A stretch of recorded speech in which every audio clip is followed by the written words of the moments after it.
Everyone, it's Sumi. Today we're making Pudina Thogayal, a South Indian style mint chutney that's extremely flavorful and easy to make. If you're bored of hummus and guacamole for your bowls and wraps, this works as an excellent substitute. So let's get cooking.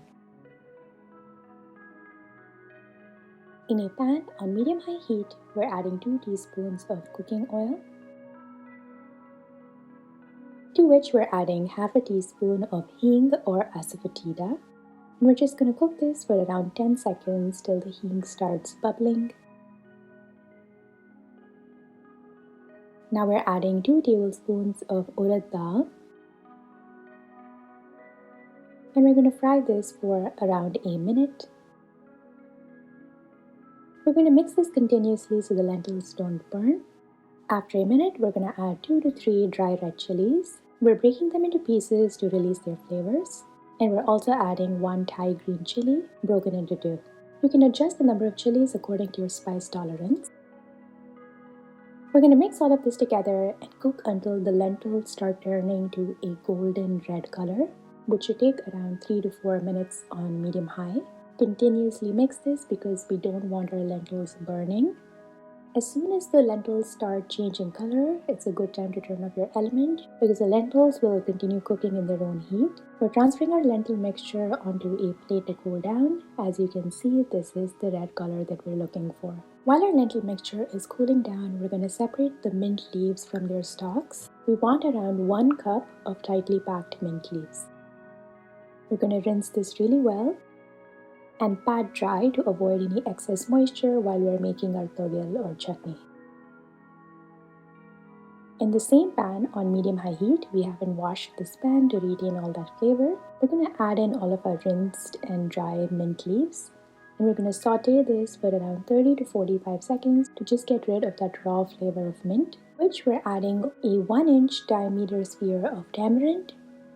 You can substitute with a 1/4 teaspoon of tamarind paste. And once again, we're going to cook all of this together for around 30 seconds. We don't want to cook this mixture for too long because we don't want to lose the green color of the mint leaves. This looks great, and we're going to transfer this onto a plate to cool down as well. Once everything has cooled down, we're going to transfer the contents into a mixer grinder to make our chutney.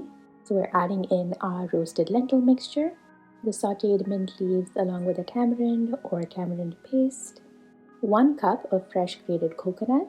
We're using frozen coconut that we've thawed, and we're going to salt this to taste. We used around a teaspoon of salt that worked perfectly for us, but you can adjust this according to your preference.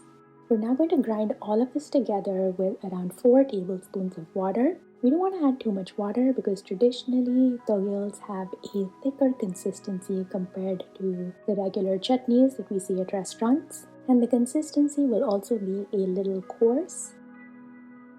Traditionally, we eat thogayals mixed in with rice or a grain of our choice to elevate the flavor profile.